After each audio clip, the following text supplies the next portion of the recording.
Hey, what's up, ladies and gentlemen? Thank you for joining the Rich Buddy Live Show this morning. Thursday morning, August the 17th, live from Southern California. How are you doing?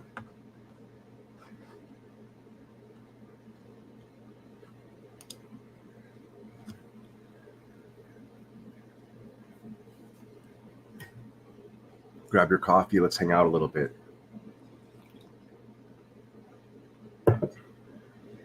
What do we got to talk about?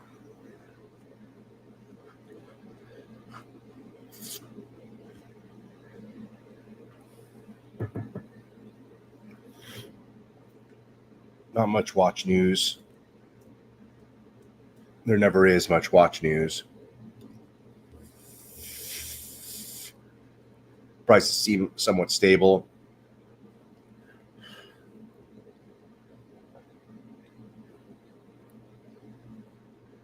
Prices do seem somewhat stable. I think as far as the market prices and market conditions go at this point in the game, I think they can, honestly, they can go either way. So there's room for watch prices to go up or down in either direction. And I think that, after this price deflation that we predicted from April 2020 to now,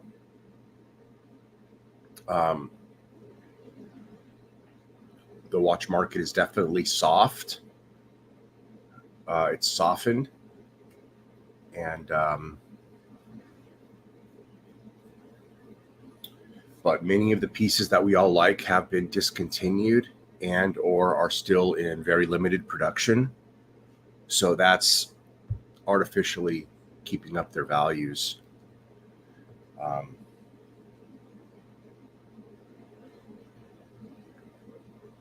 As opposed to just straight simple market conditions affecting the value.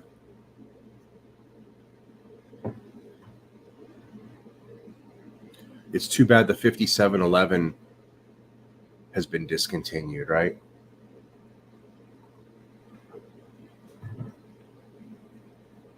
There's no going back on that one, is there? The beautiful Nautilus, that one's discontinued, right? Nothing we could do about that. Why don't we go to my favorite secondhand dealer and see if we can't see what watches they got to spur some discussion.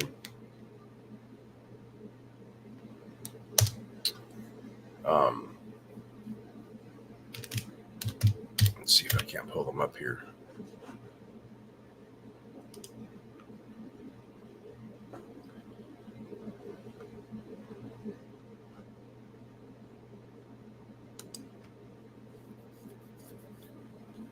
Let's check them out. I always love to do this, and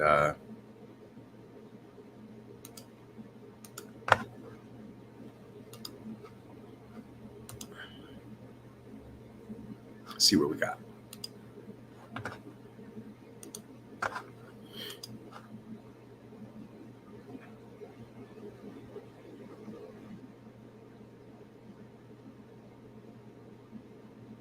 Cartier, we all love Cartier. Never a bad thing to say about Cartier. I think their price is in line with their brand. I've always wanted a Cartier tank.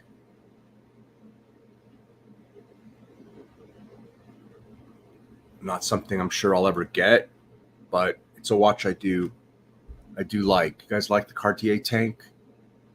Cartier in general, it's a wonderful brand.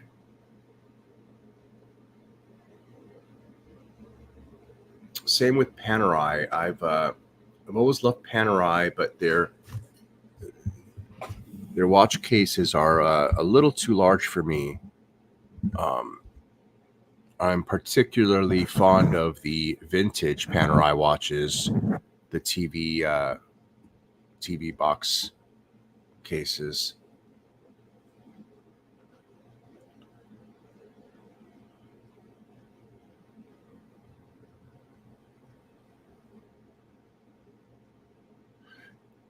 IWC gives some pretty good value for perpetual calendars. I mean, you'd be hard pressed to find perpetual calendars in this price range from any of the other prestigious brands, right?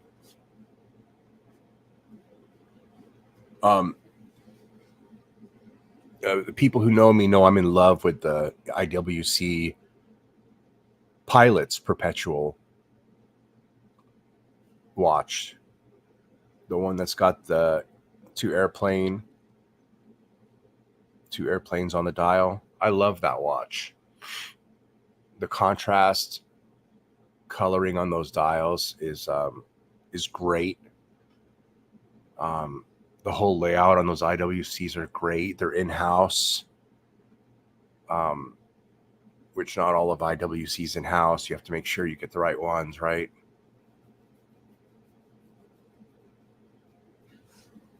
We'll have to take a look at IWC more in depth one of these days.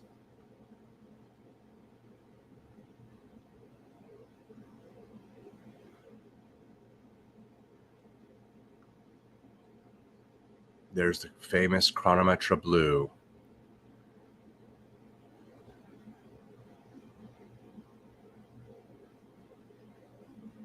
One of which we have on order right now. So the price of this watch,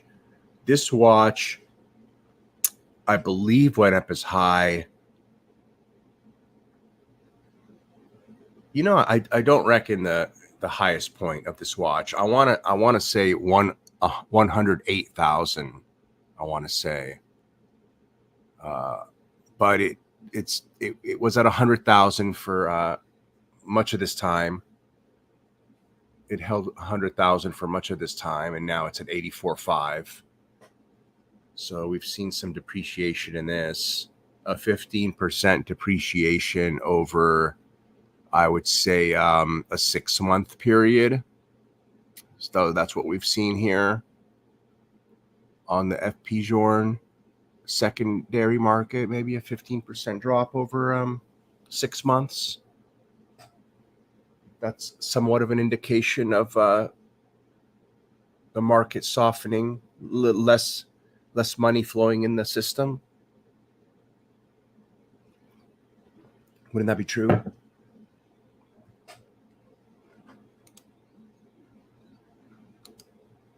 Let's appreciate the beauty of this watch here for just a minute.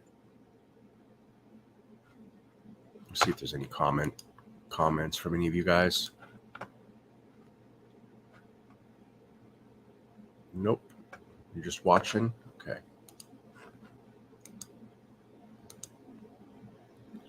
So just to, for the sake of discussion and content, I originally applied for this watch. I filled out an application and they accepted my application back in 2018. So I've been on wait for this watch since 2018, August of 2018. So it's been exactly, what's that? 19, 20, 21, 22, 23. So it's been exactly 5 years now since I've applied for this watch. 5 years. Wow. Isn't that wild? That's as old as my youngest son is. That's wild. So I've got 4 more years left to wait for this watch. That's what that's their estimation. Based on the original estimation, they would have been giving it to me this year, but that changed because of the slowness in watch production. So once COVID struck, every company, nook and nanny, once COVID struck, we all know what happened, right? We want to remember that. Everybody shut down. All the watchmakers had to send all their employees home. I mean, watchmaking is hands-on. So they weren't allowed to work. They all changed their forms of how they're going to do business. I mean, it was ridiculous, wasn't it? I mean, many of us knew it was ridiculous when it was going on. And now in hindsight, everybody knows it's ridiculous, but there's still going to be those people that deny it was ridiculous.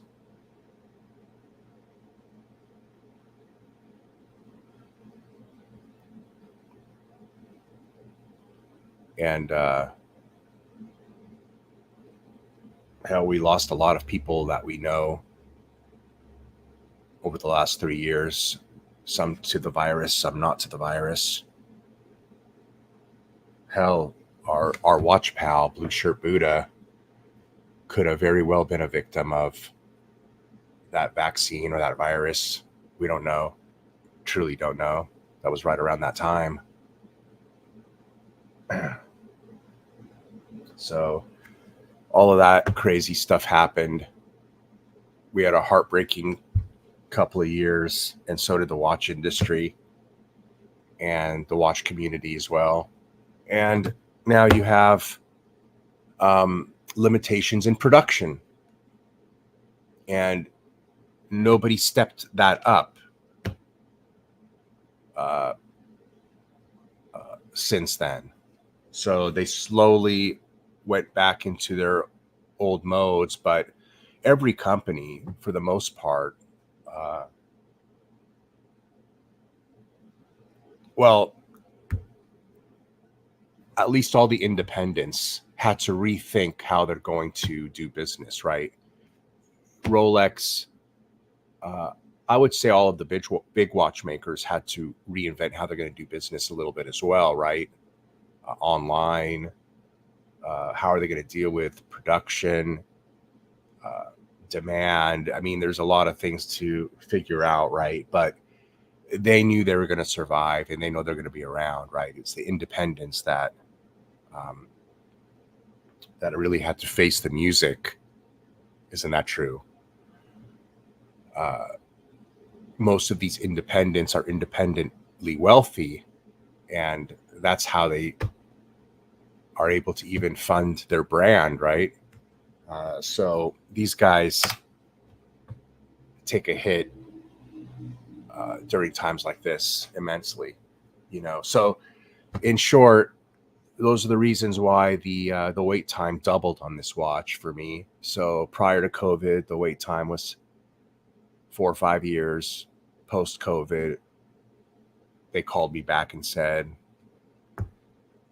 "Monsieur, the wait time has doubled, and from the first day of order, it should be about a 9-year wait. So now we got about 4 years left." 4 years left, and I'll be paying whatever the retail is at that point. So the watch price will go up every year. Unfortunately, I'm going to have to pay several bump ups, right?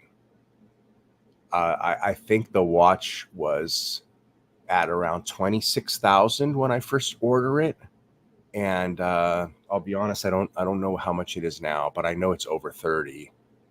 So there's still a good safety cushion here for me to acquire the watch. If I pick it up for 35,000, there's a really good cushion here to still be able to get rid of it to a gray and not lose money or make money in a market in a current market conditions, if need be. And the reason why we want to consider that is that, are we making a safe purchase? We don't want to throw our money away. We don't want to buy something that's going to depreciate 25% after we buy it. We're not in that position to throw money away like that. We're coming from a humbled position where our work energy and our career has been cut short by at least 30%, and I just don't have the means and occupation and wherewithal to do things like I used to do. So got to make sure when I pull the trigger on a watch, on a big purchase like this, it's important that I find that my purchases hold value. So it's come to all of my watches have been watches for leisure and for fun, and it's always been that way. However, I am definitely looking at my next two watch purchases, like this FP Journe and the next FP Journe, the Havana. I'm looking at those more like leisure / investment / watches. This would be the first time I look at watches that way. And, I kind of put a timeline on it. I think at some point it would be fair to say if these watches went to an auction, were auction block worthy one day, in my mind, this is kind of what I'm thinking, right? I've got a 5-year-old and a 12-year-old. So college is coming in 6 years and 13 years. And I don't know about the 6-year-old, but there's definitely some time growth for the 13-year-old's college. Just saying, throwing it out there. And I told my wife, I said, hey, if God forbid I'm not here or something, you take these FP Journes and throw them on the Christie's auction block. 13 years from now, you might get $200,000-300,000 grand for these watches. And that would easily fund a Harvard education or something, right? So, yeah. Fun stuff.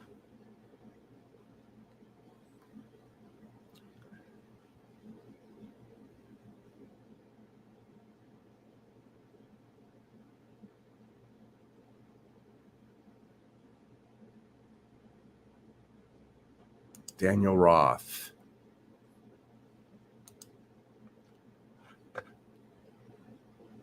Very interesting and unique.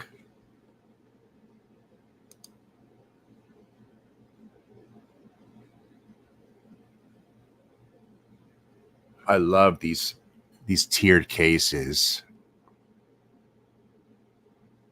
It's got all these grooves. Wonderful.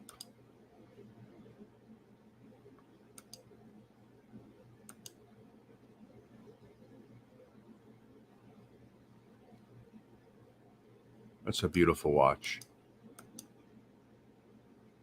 Now you see, this is a wonderful watch. Absolutely stunning, beautiful. It's a great watch. The horology is very high on this watch.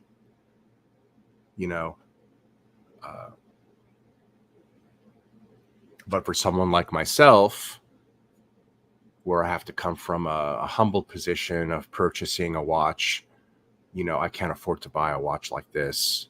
And God forbid things turn for worse than they are. I don't want to have to dump this watch for $7,000 back to these guys, right? Because that's probably all they would give me for this watch if I sold it back to them. $7,000 probably, if I'm lucky.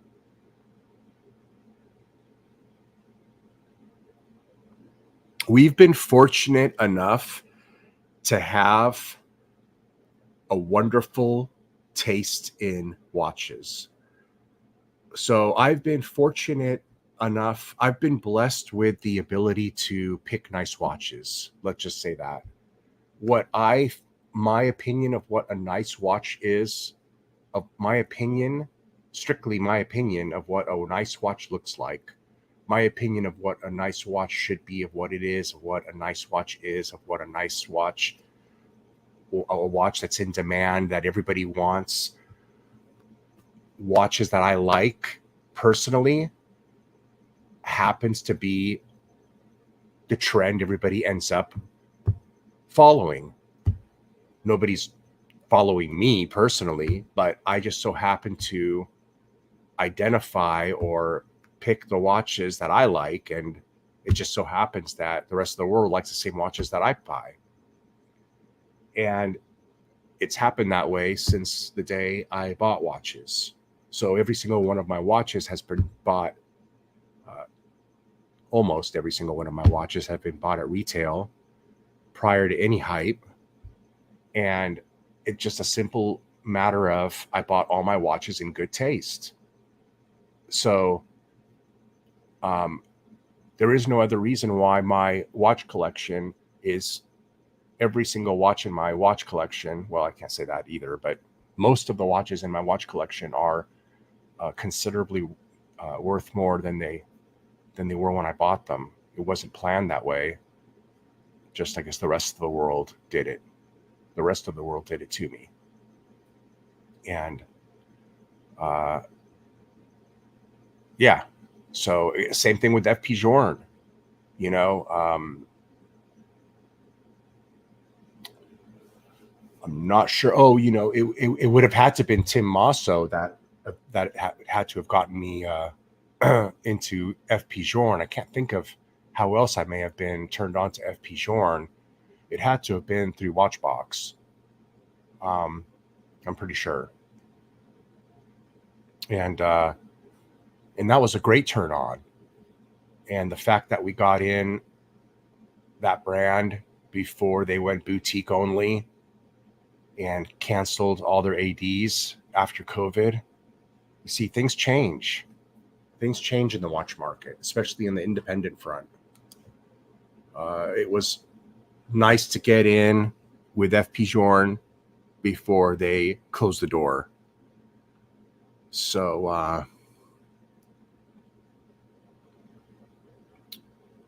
I'm going to contact them here soon and find out where the Havana is and what's the status on that. I haven't bugged them at all for it.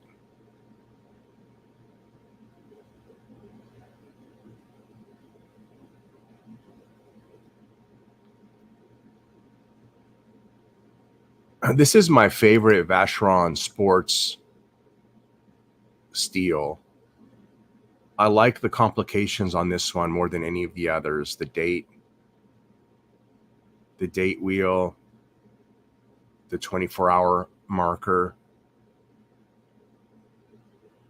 and it's a GMT. I like this one. And if you can get this one in the blue dial, then you're done.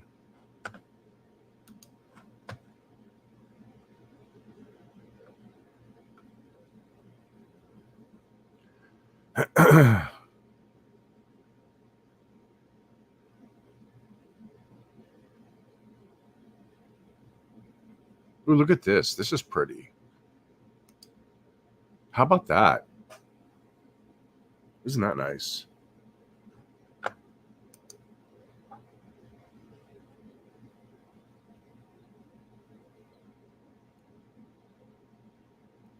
I've always liked vintage pushers.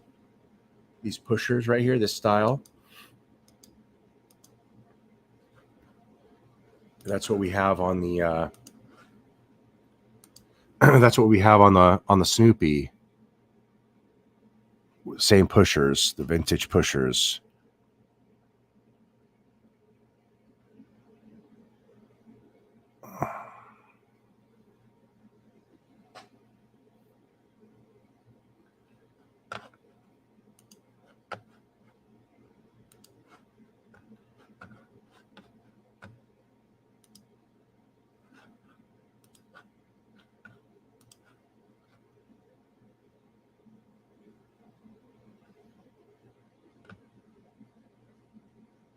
This is the new Submariner right here. The new Submariner. Rolex Submariner 124060. So that's the new no date sub with a slightly larger case.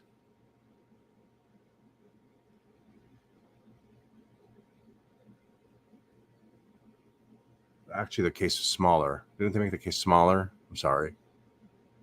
The one prior is a maxi case, right?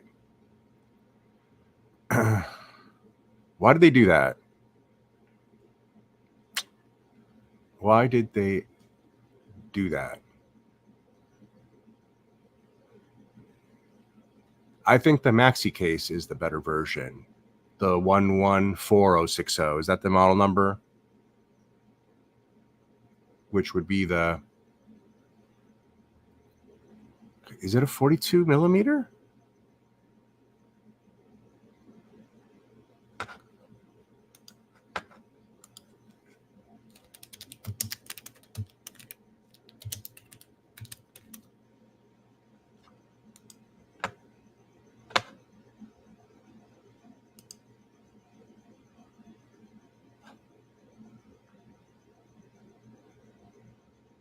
It's a 40 millimeter.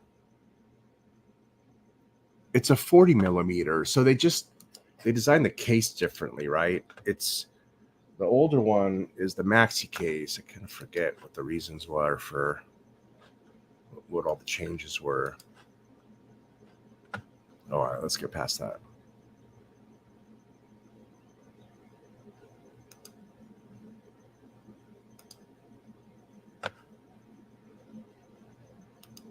I love the open work on this one because look how thin the watch is.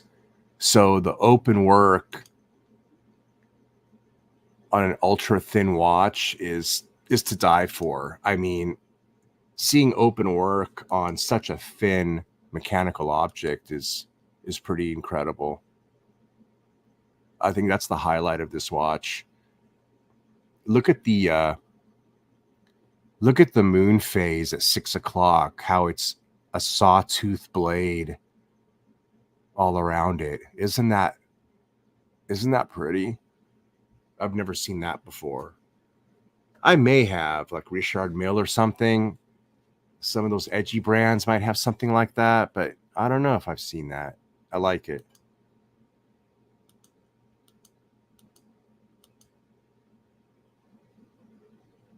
I like that one. You see what I mean about seeing all the mechanical open work against a thin perpetual background? It's really amazing. It adds a lot of dimension to the watch.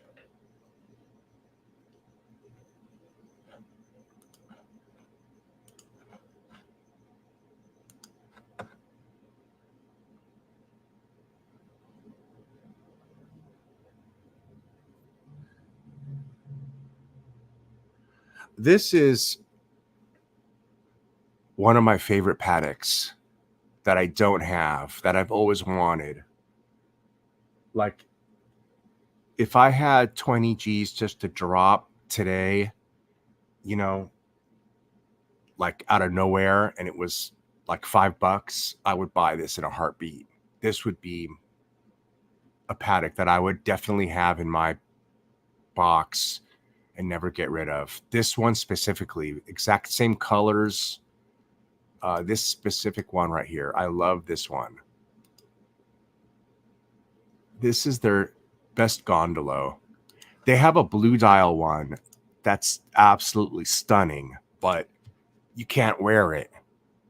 You put the blue dial gondolo on your wrist, and the first thing you say to yourself is, man, I'm not going to any ballroom dances or anything anytime soon. There's just no place you can wear a blue dial Patek gondolo. There really is no place you can wear it unless you're just going to, you know, you're one of those people that just goes to social, high-end social functions all the time, which I don't go to a single one. So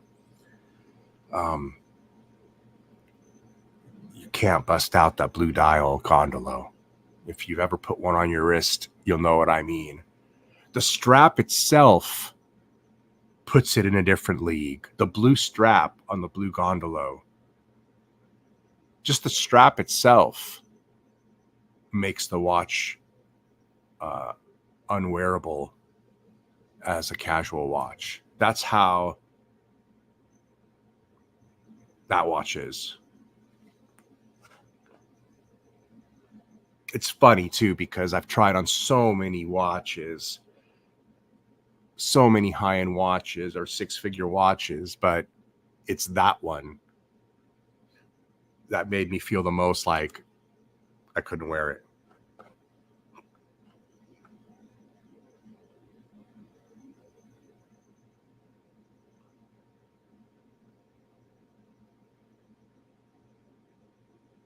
This Omega 50th anniversary in yellow gold is really one of the most beautiful watches you can put on your wrist. If you haven't seen Instagram photos of this one yet, people wearing this one, yeah, this one is crazy beautiful.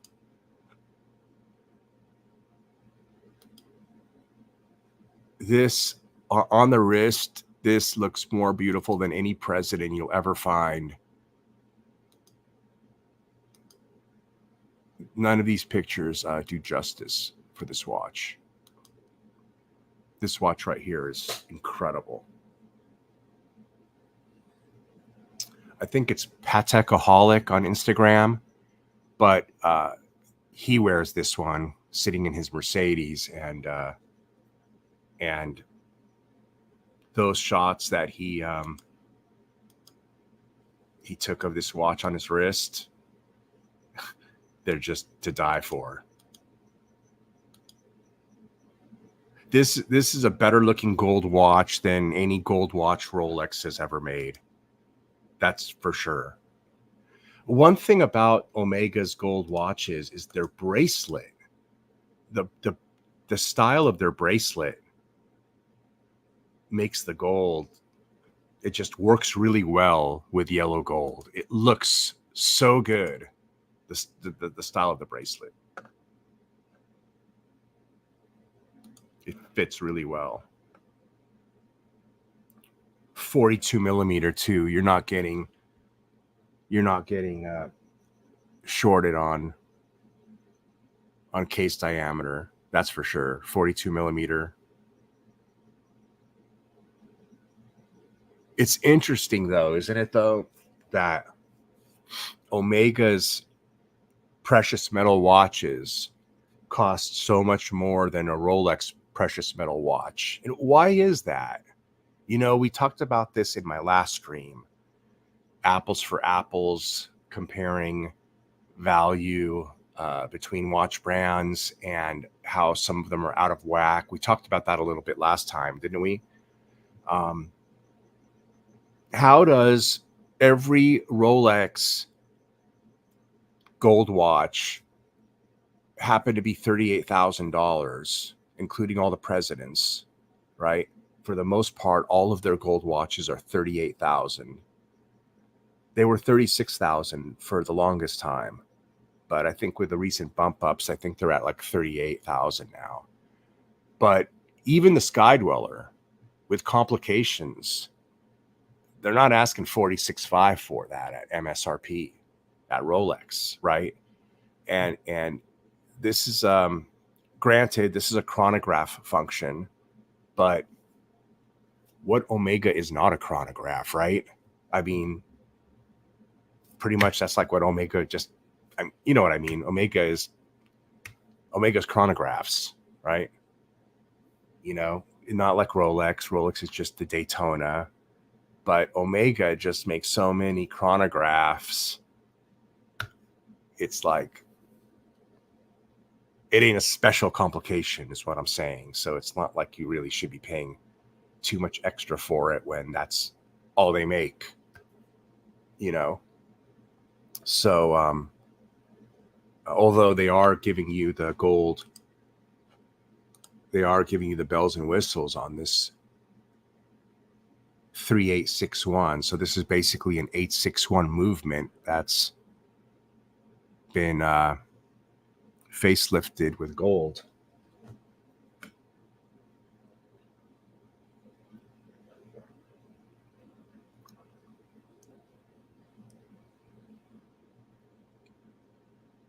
The first watch worn on the moon. I think some people would beg to differ with that. Like the guy that used to be on Archie's channel all the time, the doctor.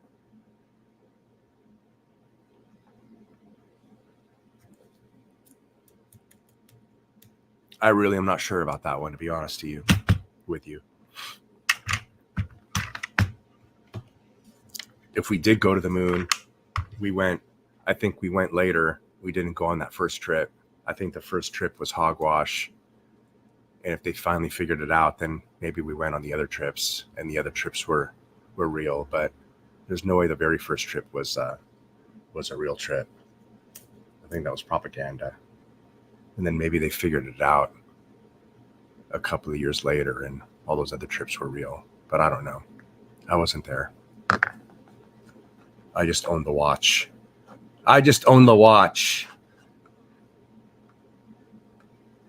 All I know is that moon landing added triple the value of my Omega watch right here. That's all I know.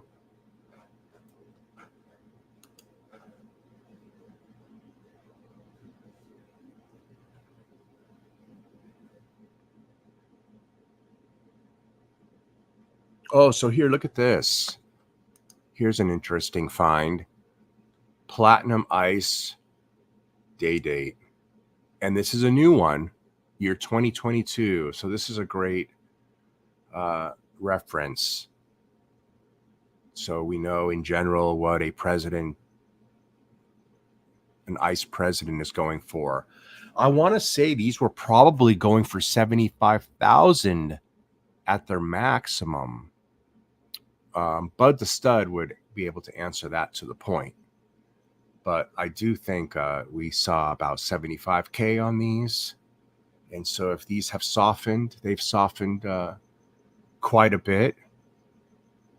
I'm taking a guess here and saying that this is pretty much the retail price. You know, because you're looking at about 38 for a gold one.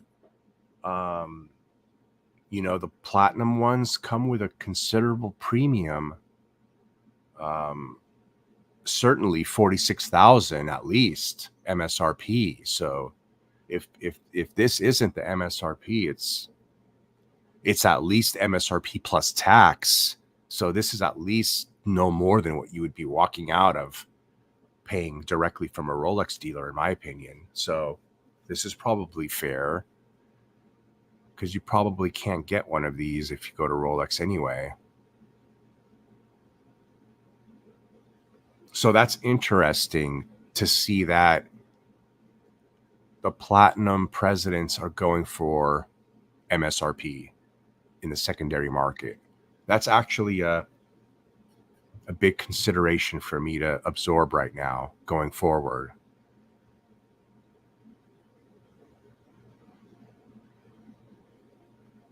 Are these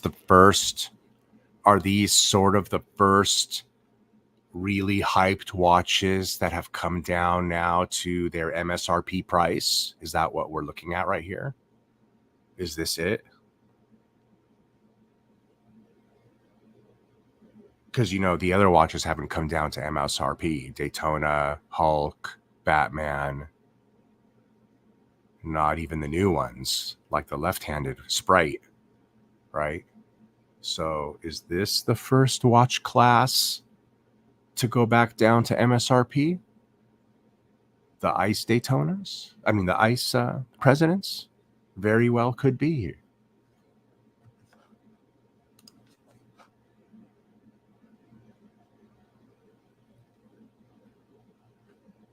Thank you for joining me on the stream today. Thank you for watching. If you're watching this recorded, I wake up in a considerable amount of pain every morning.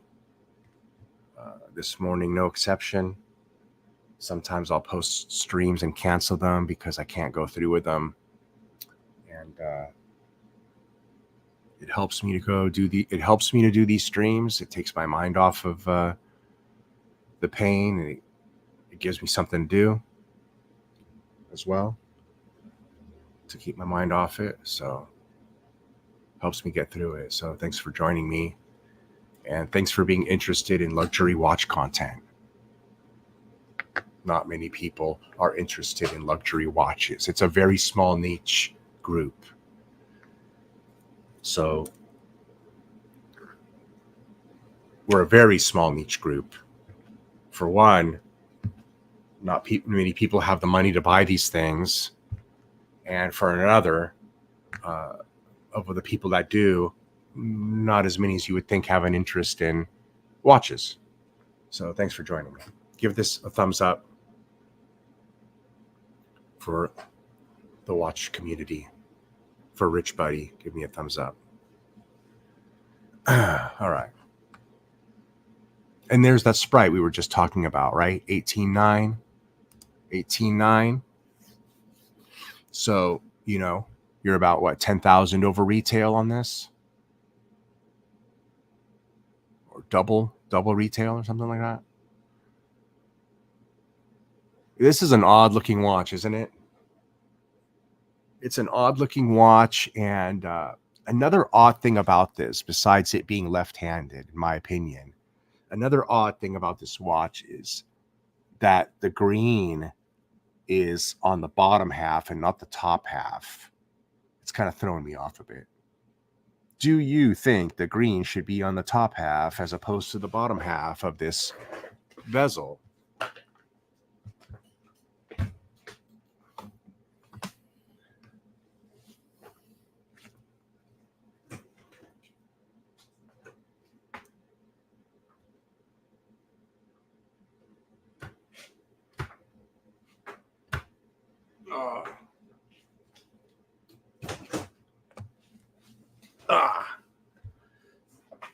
I know on the Batman, it's the same way. The blue's on the bottom. Just kind of throws me off a bit.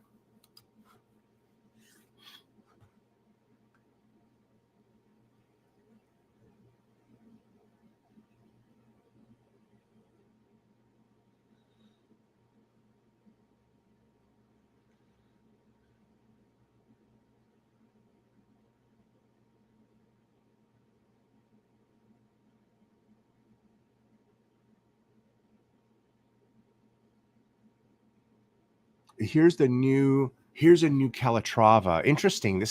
Somebody's already sold this. This is already on the secondary market. Wow.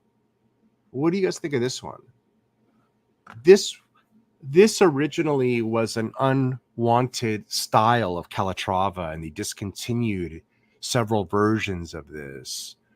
They revived this, and they revived it in a couple of fashions. They updated the color to red. They introduced the seconds railroad track with red hash marks, which gives it a racing motif. Because in a racing motif, you really want that pop in color. You want the hash marks and all the registers clear and defined. And this is as so. Another distinct feature that's been added is the center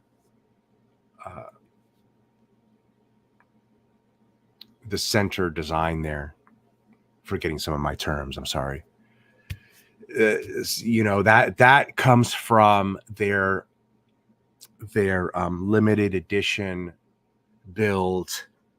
One of my favorite watches that Patek makes. The limited edition Calatrava that they made in blue, and it has this hatch pattern on it as well. It's the only watch that has this hatch pattern, and they stole that pattern from that watch and now brought it over to this watch, which I love it. I love it. And I think it's cool that they stole that pattern because it is another Calatrava. So it's a sister watch within the brand. You know, please don't take that pattern and start using it everywhere. We enjoy seeing patterns used on a limited basis, and we wouldn't want to see the exclusivity that an owner of this watch could enjoy, you know, being spread thin by mass production in other watches. So we love that pattern in the middle there. It's really nice. I think it's a nice watch. However, I don't think it's $50,000 nice. So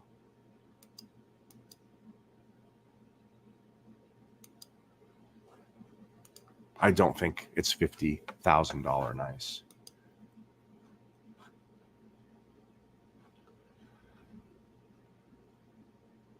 Roger Dubuis. I like this, and I actually visited the Roger Dubuis boutique a couple of weeks ago and spent a little bit of time in there. I wore a couple of watches and posted them on my Instagram. And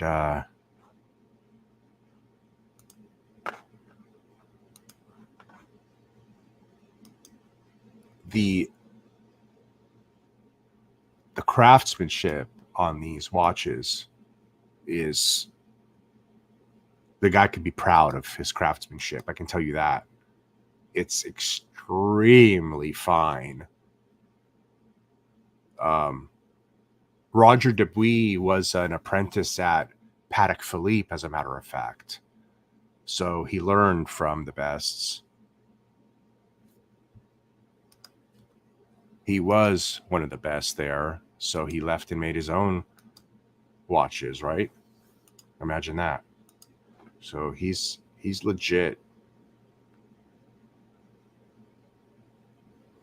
I don't know too much about the brand, but I think one thing that Tim Masso said when I asked him about Roger Dubuis is that he would be more sure to buy something pre-2004 from the brand as opposed to post-2004. So if I was going to buy a Roger Dubuis, I would research that more in depth and find out why. So apparently some major changes must have happened after 2004. I'm not sure what, but hey, if that's the case, this watch here comes in right under the gun, dated 2002. So, you know.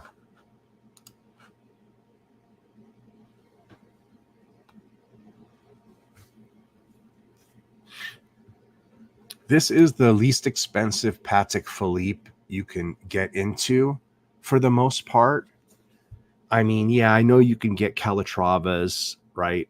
You can get into a Calatrava. But this is like the least expensive Patek Philippe when you compare complications versus value, you know, the money that you got versus the money you got to spend. This watch has so many complications at this price. It's ridiculous. But for some reason, it's never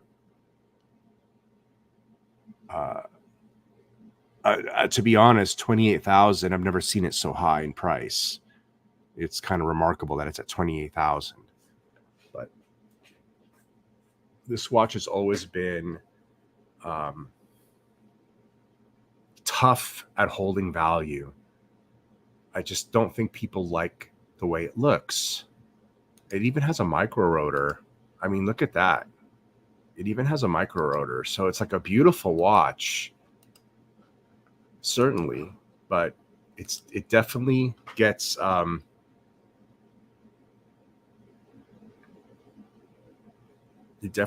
brutalized on the secondary market for some reason. Nobody likes that watch.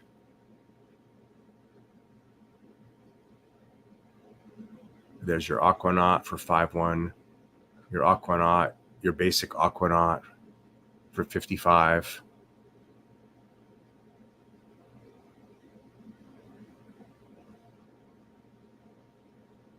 Wow. An unworn platinum limited edition Crash. Good Lord. That's got to be worth an extreme amount of money. I've never seen that before. Wow, like an open work design too. Wow, look at that.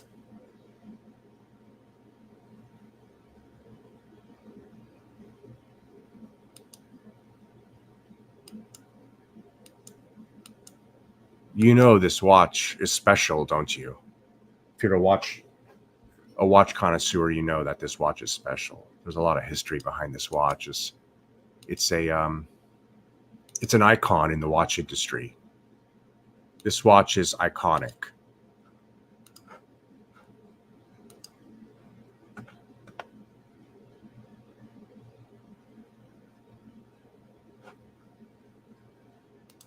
You have to like that watch. You can't not like this watch. It's just iconic.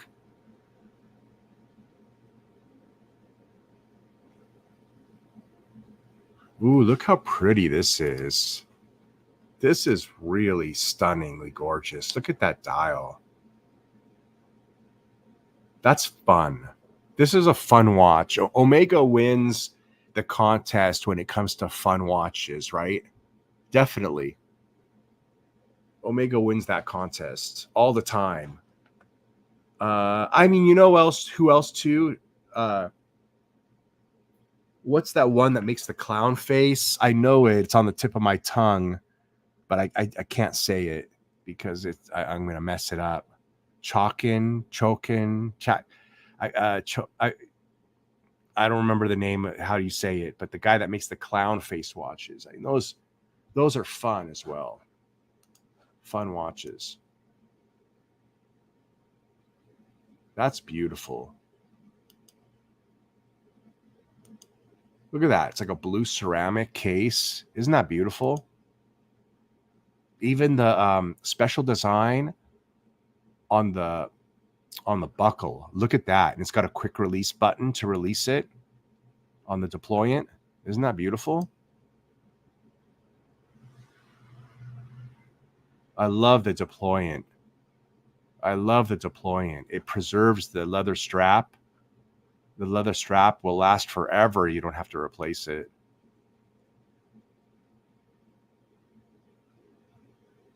Beautiful. Look at that. And I love Omega's case backs on some of their watches, like this one. The sapphire really goes an extra mile. It goes to the edge. You see that? Look how big the sapphire crystal is. The window is on the back of this watch.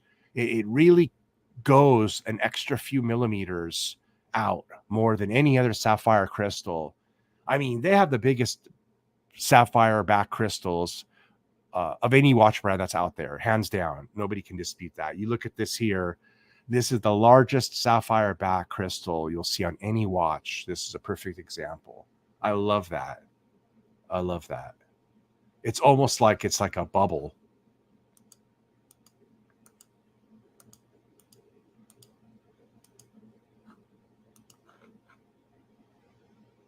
And the Omega logo, one of the best watch logos out there for a brand. So, you know, seeing that logo on the watch doesn't hurt the look of the watch. You know, sometimes a brand, I don't know, they might have a ugly logo or an ugly name and you just don't want it. It's all over the dang watch, you know. Omega has a good logo, a good name. It's all visually appealing.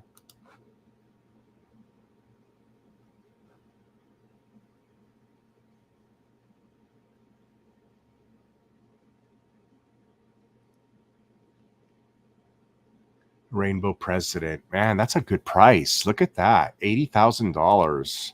No wonder why that's reserved. Wow. That's a beauty. That's got to be a retail. I mean, 80,000. That's kind of a little scary, to be honest. Seeing the platinum day date and now this one,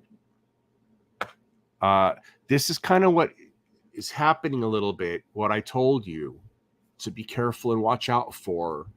If you remember, I told you the most expensive in-demand watches, you got to watch those. Those will be the first ones to hit MSRP, and that could be an indication of things to come. So we're right now at the point of a crisscross. What's going to happen? And I'm seeing that now. So you're hearing it from me today that, you know, officially the top end players are at MSRP on secondhand now. And I mean, these aren't watches to take lightly. The Platinum Ice watches are very high. We're very high in demand. And don't think that just because you don't like or want this watch here on the screen. This is a player watch right here. This is high demand watch. This is a high demand watch. I'd love to have Bud on here to talk about this watch and where the price was on this and where he's seen it go, because you know he's in the market on these and he'll know a lot more about them than myself even.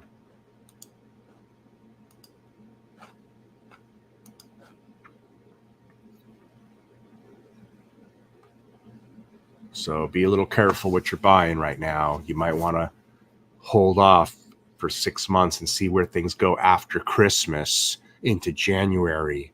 Okay, if you're going to pull the trigger on a watch like that or like anything, there could be a considerable change in price between now and February.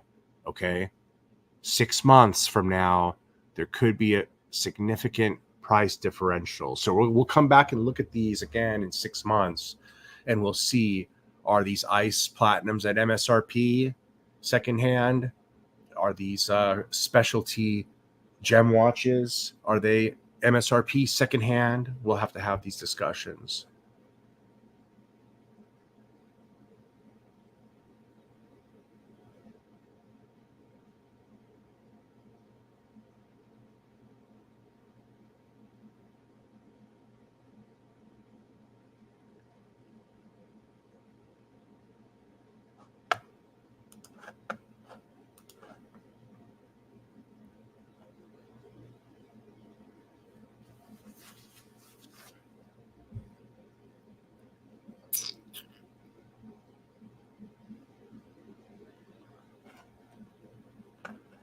So let's see here.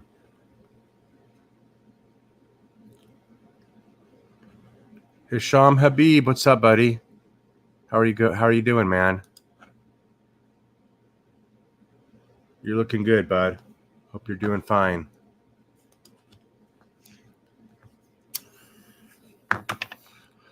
I'm hanging in there, man. I'm hanging in there.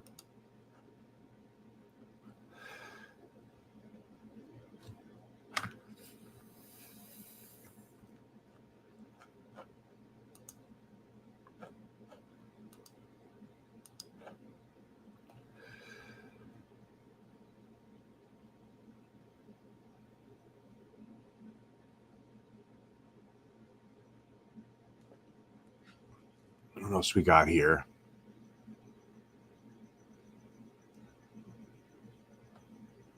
Skip.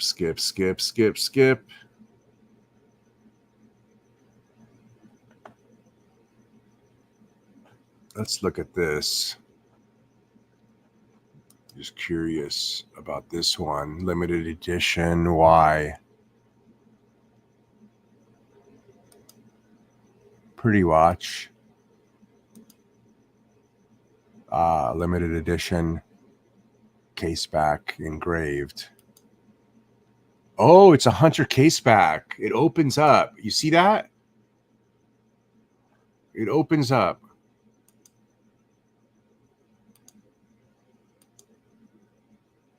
Very cool.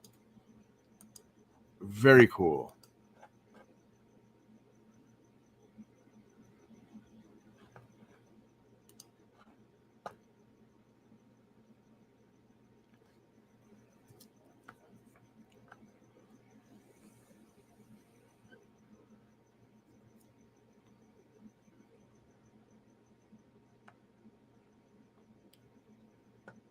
Here's a very pretty Panerai.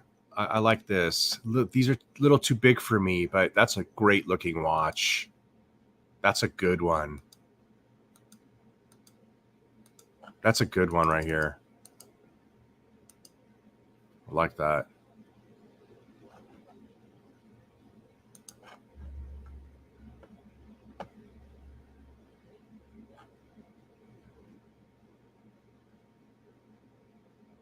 What's up, Syed? How are you?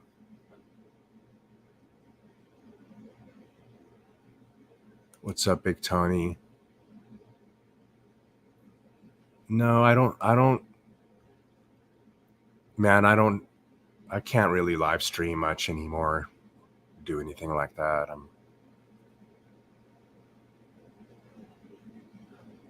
Besides, why do I want to go on a channel where the host doesn't even own any watches?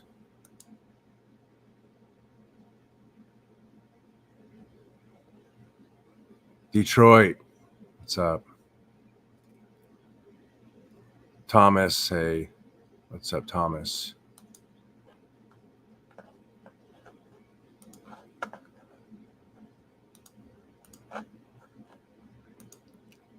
Okay, I'll be ending the stream soon. I'm almost at my ending point here. This is about all I can go.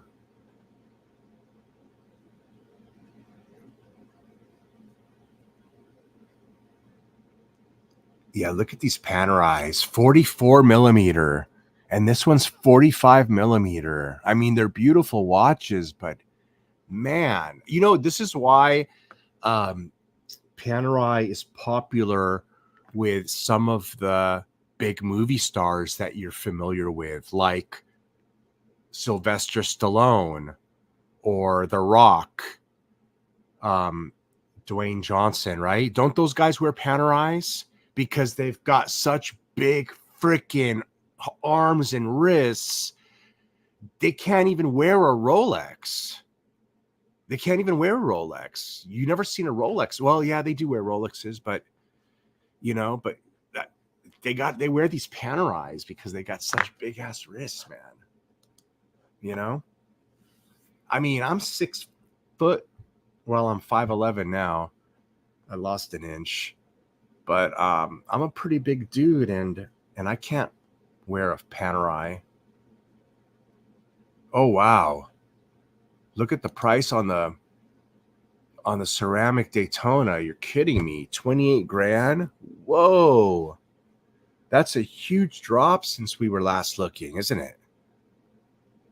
Wow! So it seems like in the last 6 months, specifically, maybe more or less the last 3 months, the watch prices have really fallen hard. Wow.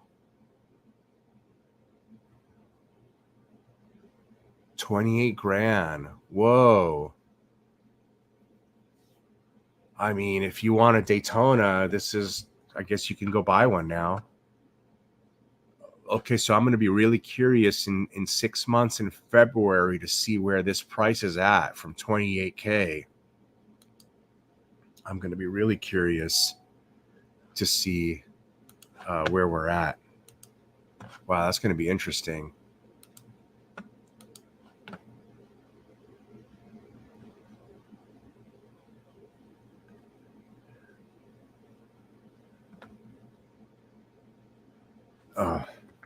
Hold on, I got to get my vape.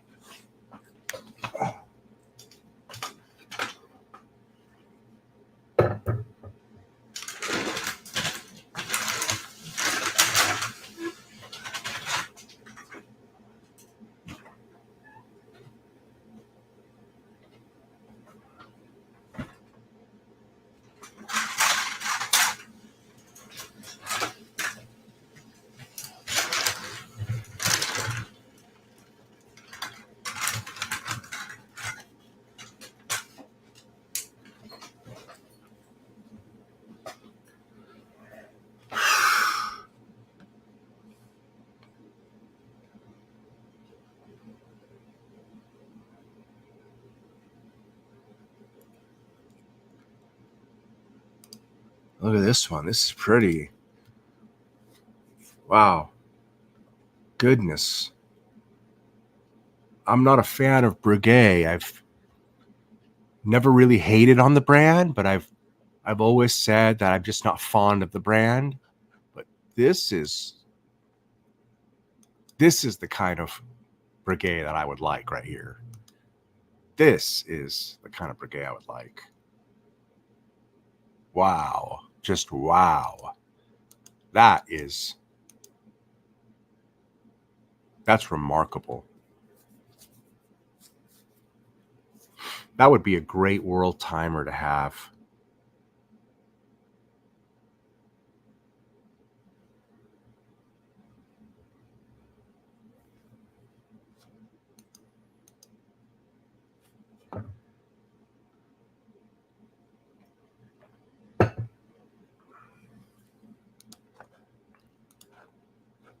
$40,000.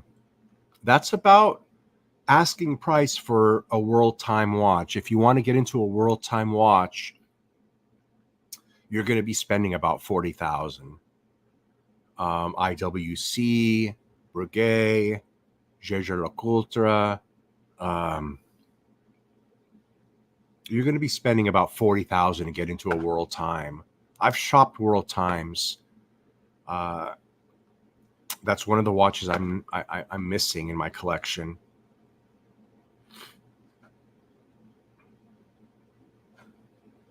Hey, this ain't bad for $7,000.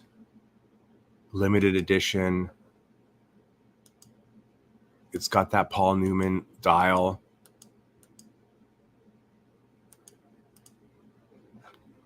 That's a great looking watch. I like that dial. Straight up Paul Newman style dial. It's a good looking Omega for the price. What year did they make that? Huh. I wonder what year they made that.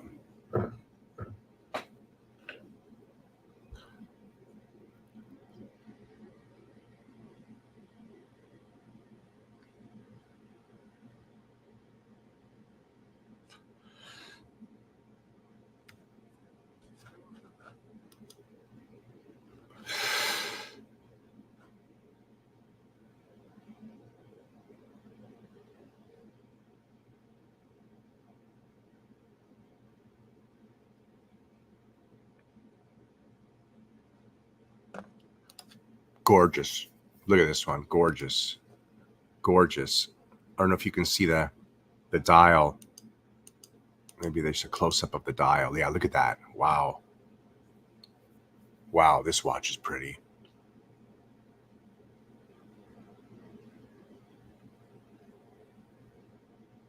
That's a good one right there, too. Not bad price. I'm telling you, not bad at all. 2010. So it's 13 years old. Beautiful.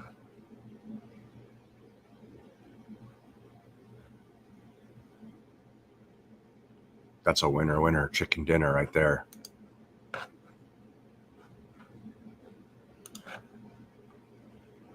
Oh, I know you love Breguet, Thomas. I know you do. Yeah. As a matter of fact, I put it up on the thumbnail for today, right? I do wear it a lot. I was wearing it last week. I've been switching watches a lot lately, you know, so I've been wearing a lot of different watches. Take care, Hisham.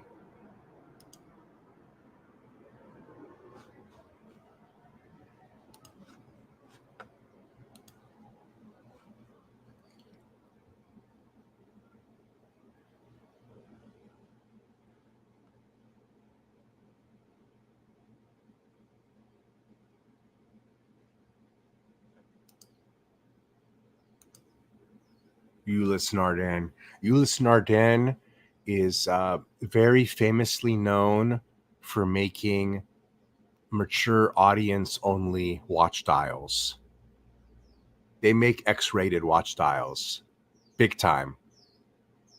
They make some really extravagant adult rated watches. Here's one that's R-rated, I guess.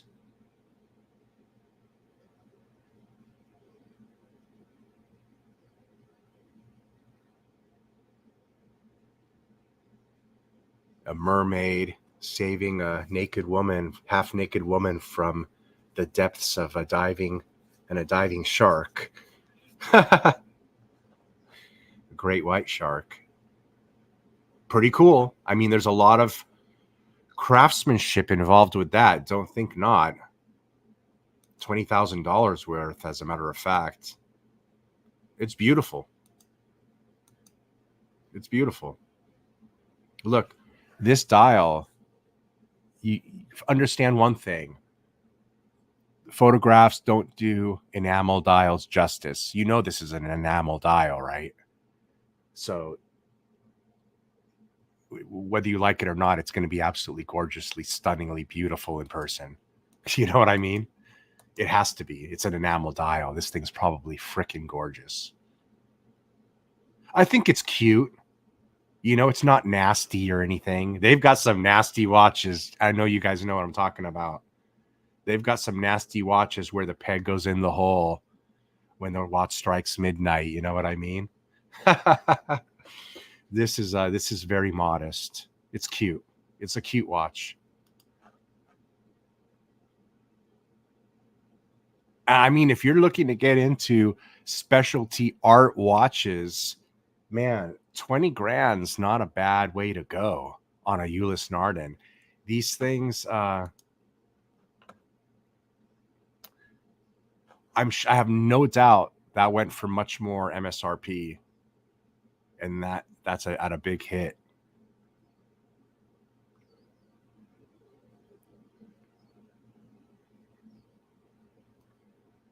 This is an exquisite watch.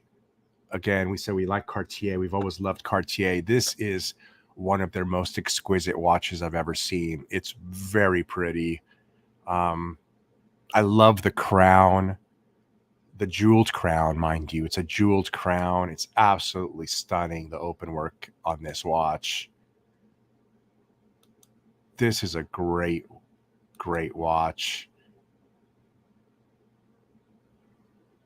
But because of the slenderness of the watch, you know, it kind of, to me, it really, is this a ladies' watch?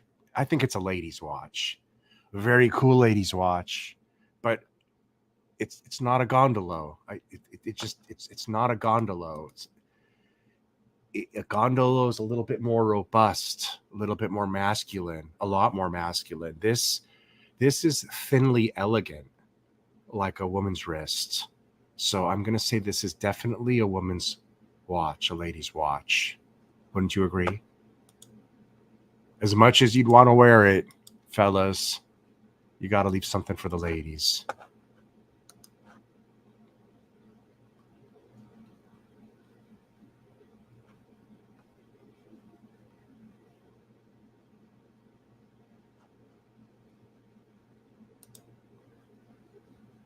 For the price of a small house, you can buy an FP Journe.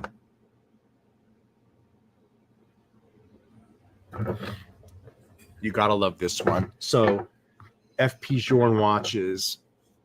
This is one of my, if not my favorite FP Journe. This dial.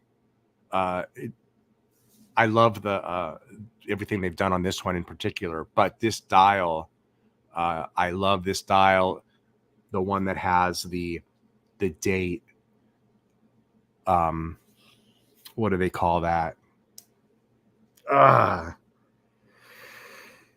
Retrograde. It's been a long time since I've streamed regularly, so I forget my terms here. So I love the retrograde. I'm very fond of retrograde hands, and I love that one. That's the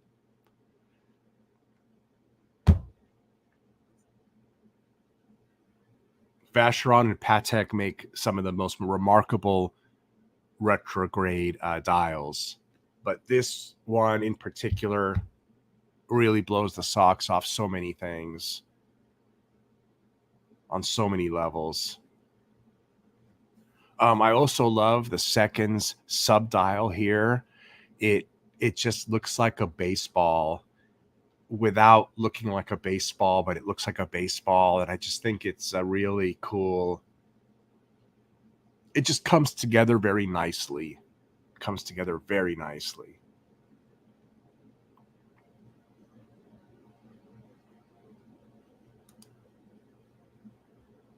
Yes, I know. FP Jordan uses the same case in all their watches. I know.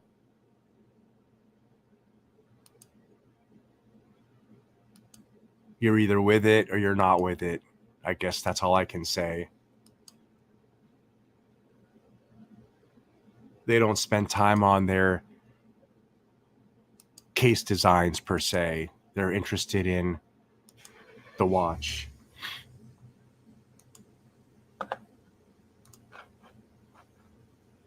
$250,000. I wonder what kind of an offer they would take on that. 200? You think they would take 200 grand if you called and offered them 200 grand? If you had a house worth 250 grand, you think they would take the deed?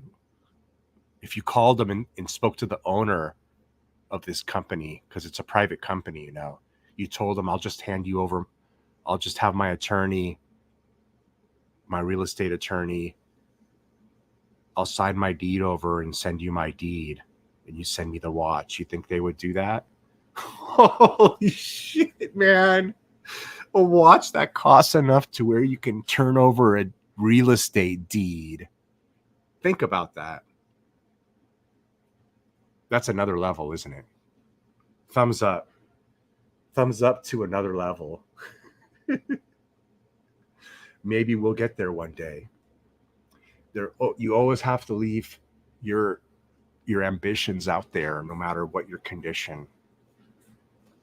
Otherwise, your hopes and dreams die, man. I feel sorry for someone like Bill Gates. I mean, there isn't anything out of reach virtually for him. I mean, maybe that's why guys like him go down and take risks to go down and see the Titanic. You see how that might make sense now?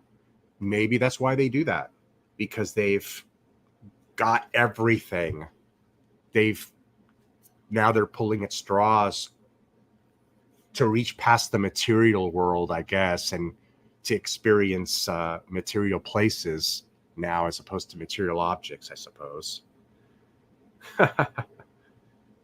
Some of us, we got to do the material object thing because we need to have some resale. We can't just spend 50 grand on a freaking trip and see no return in that. You know what I mean? We'll do it once in a while. There's a return, but the return is mental, not...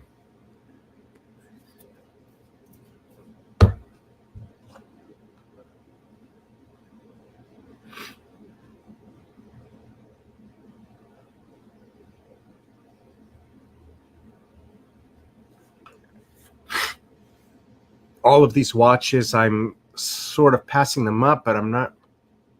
There's no reason not to. I mean, there was no reason to pass them up. They're great watches. Here's a retrograde. Speaking of retrograde, this is the retrograde I was actually thinking of in the back of my head when we were talking about retrogrades a minute ago. This is my favorite retrograde example of all watches right here, the Patek Philippe, where the retrograde date is in the center here. And when it gets to 31, it goes, every 31st of the month, you're going to want to stay up to watch it flip back to the first at midnight. You have to. And my favorite perpetual calendar window, the Roman numerals 1, 2, 3, 4 in a window display right here. That's just remarkable. I am in love with Roman numeral. I'm in love with perpetual date windows. In love with them. In love with them. So there's a couple of things I know I'm missing from my collection, hands down, that I know as a watch collector that I want. One of those is a perpetual calendar complication, and another is world timer and perpetual calendar. Those are two different watches I definitely would like to acquire at some point in my journey. That's another $70,000 to $90,000 outlay right there for two watches like that. You're looking at $40,000 a piece. So we'll see where that comes some point after FP Journe's acquired.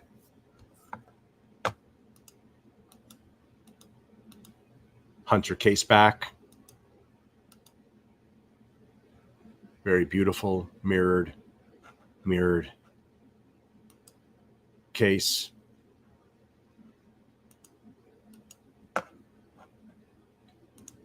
Nice large case on this one, which is nice.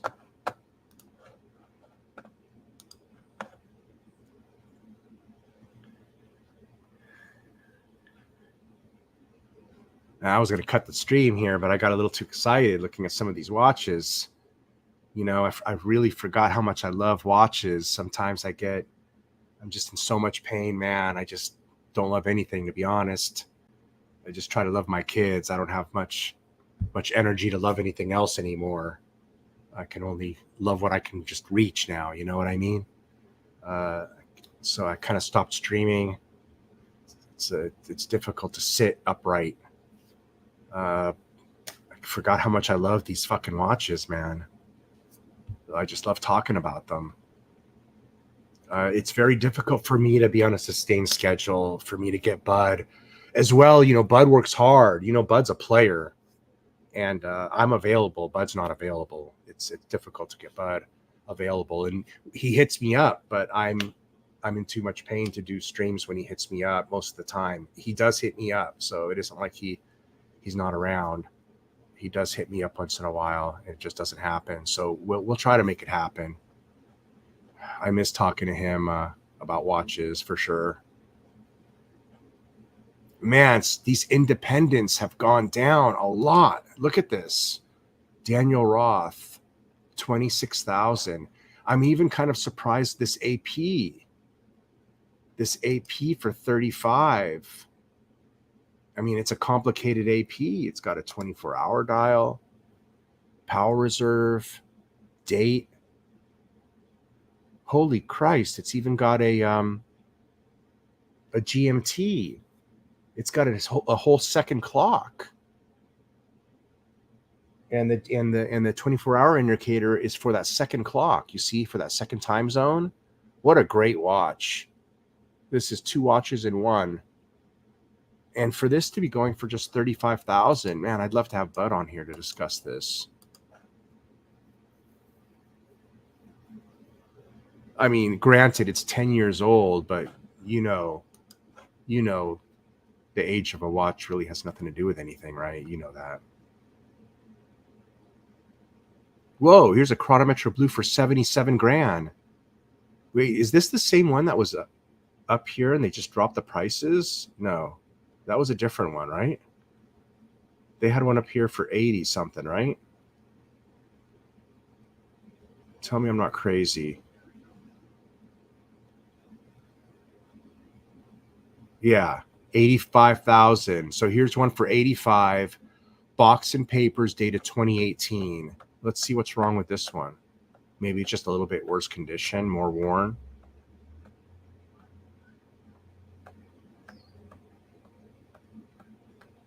Where'd you go? Giorno. like new with original box and instruction booklet, no papers.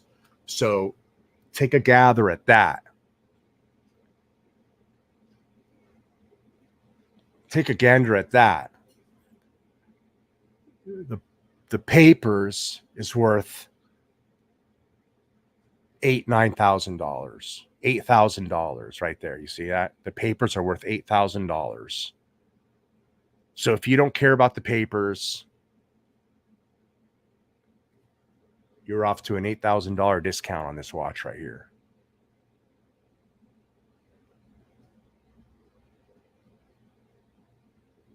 They've got the original box and instruction booklet. Why didn't you just keep the papers with the box? I'll tell you why. They made a specific point to keep the paper somewhere separate and safe so they wouldn't get lost. And then they lost them. I'm telling you, the best place to keep your box and your papers is in the box. That's the best place to keep your papers, man. In the box. Don't ever take your papers out of the box. You're never going to lose the box. And if somebody breaks in your house and steals your box and papers, then fuck it. You lost your box and papers. So be it. You lost all your box and papers. Fuck it, man. You know? But you're going to end up losing. The chances are you're going to end up losing your papers yourself if you don't keep them with the box.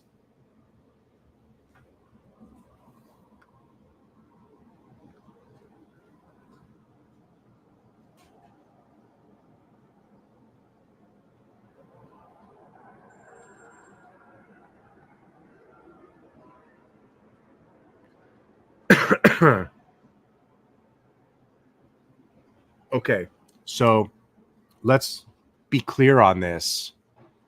This is false advertising.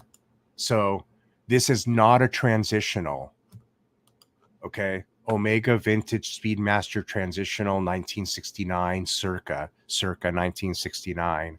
Well, get me paperwork on it. Get the archive paperwork on this. It's not going to be 1969. I can guarantee you that. So I know more about this watch than they do. It's definitely not 1969. And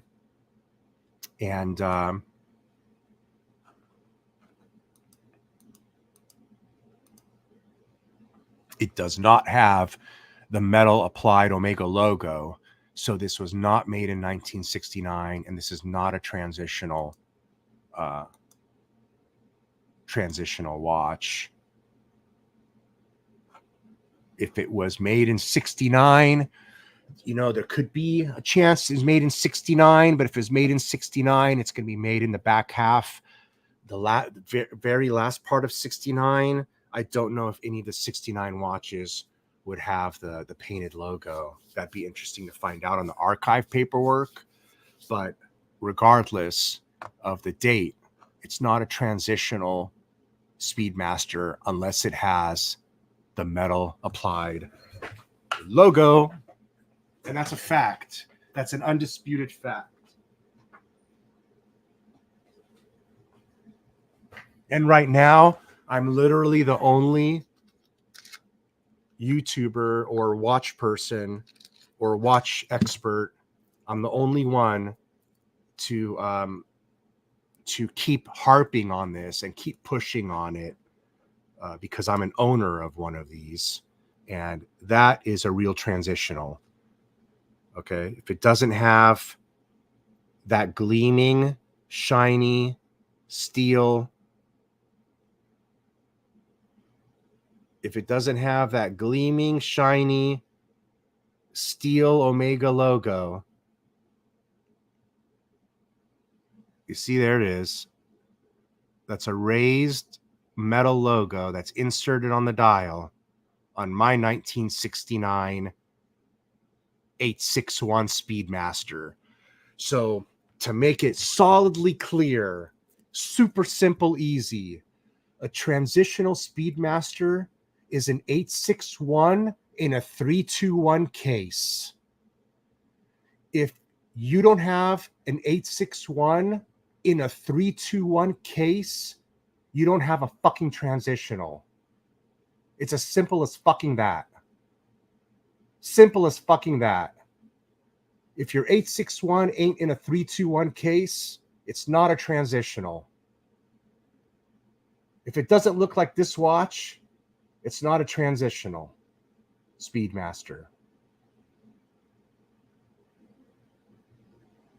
You've heard it from a watch expert, Rich Buddy.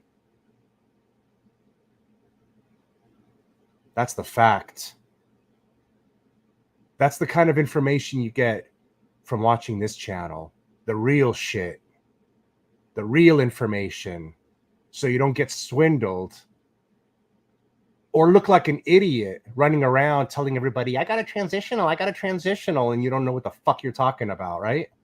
Don't be one of them idiots. I mean, it wouldn't even make sense that there's millions of transitionals out there. Like every goddamn fucking Omega is a transitional. Fuck you. It's a very special watch, and it's worth a lot more money. It's worth a lot more money than this piece of shit on the screen that they're asking only $5,500 for. You feel me?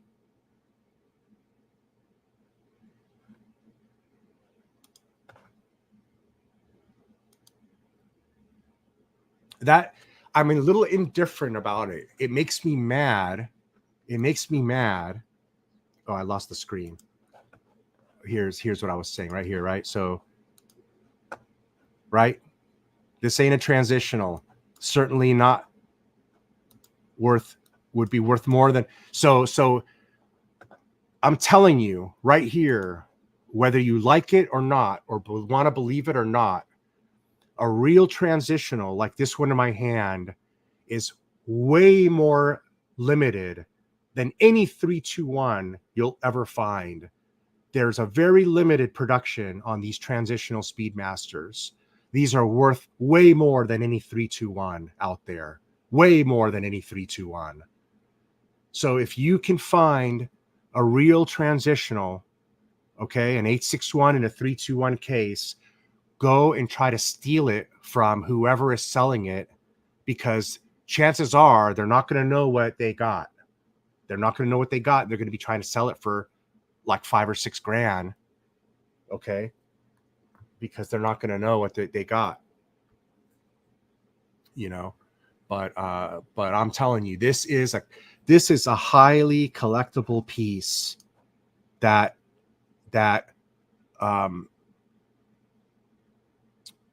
you're if you can, this is a very highly collectible Speedmaster.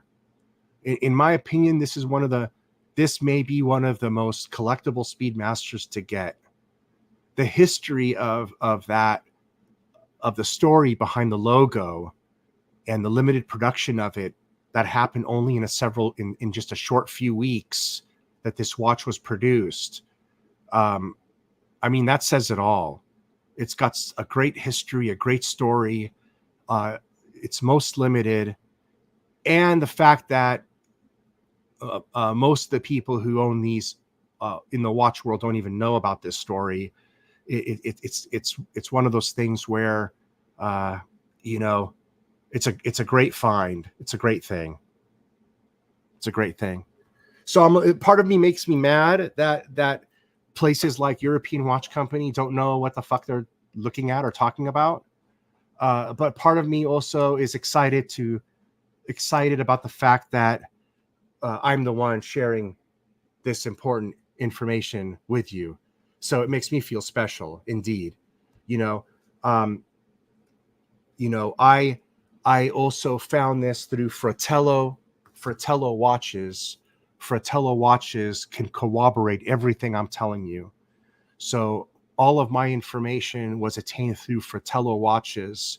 And then I furthered my research with hours and hours and hours and days on ends of research, getting the papers for this watch, researching Omega serials and their production history, and just doing a bunch of research to corroborate everything I learned on the Fratello website and magazines, to further give you the truth of the matter of what a fucking traditional Speedmaster is and isn't. It's an 861 in a 321 case. Yeah. It's a lovely bit of information.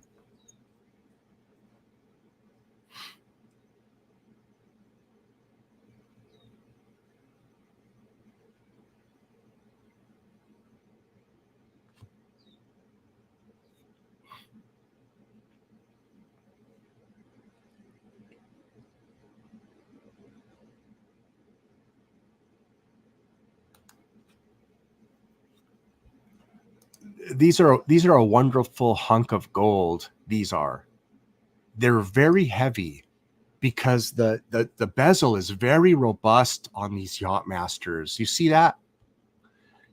Big, thick teeth, big, thick bezel, lots of gold. You could see it now. You could see what I'm talking about, especially in this picture. You have to love the bezel edge cuts here where the gold is. It really accentuates the beauty of the gold when you have cuts in the gold like that. That's a gorgeous gold bezel. Yeah, this is one of the heaviest solid gold watches, the Rolex Yachtmaster. They're very heavy.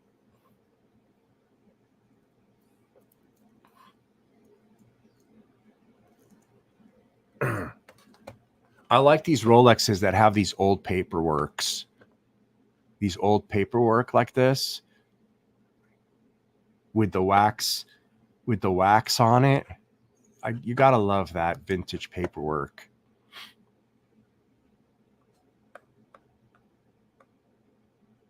Wow, you guys have seen me go on this site many times in the past. There is an enormous number of watches on here. You remember all the times I used to go on here and there used to be nothing up here for sale, like 5 Rolexes, no FP Journes, no Audemars Piguets. Just there used to be nothing on here. Look at the stock. It's never ending. Like, usually we're done with the stream by now because there's no more to go through. But look at this. It's just, this is the new arrivals. What the heck? There's just an endless amount of watches for sale. Well, that's not a good sign, fellas. I hate to be the messenger of bad news, fellas, but I think we're going to see a watch decline here more than you've seen. That's a nice reverso. Ouch.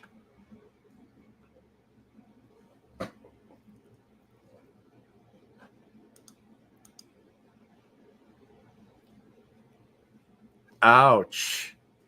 That's a lot of watches. That's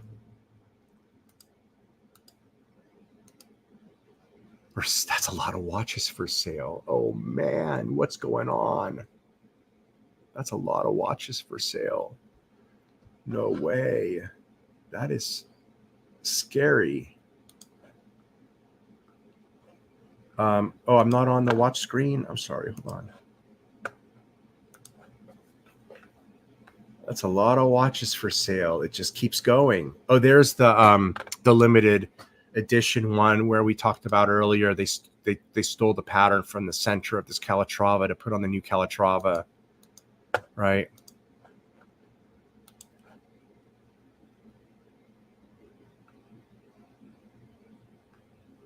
Okay, I think I've worn my welcome. Thank you for inviting me into your home today for some watch content. All right, fellas, you take care. Give me a thumbs up on the way out. Thank you for watching this, if you're watching this recorded. And you guys have a wonderful, blessed day. Thank you for watching again. Bye.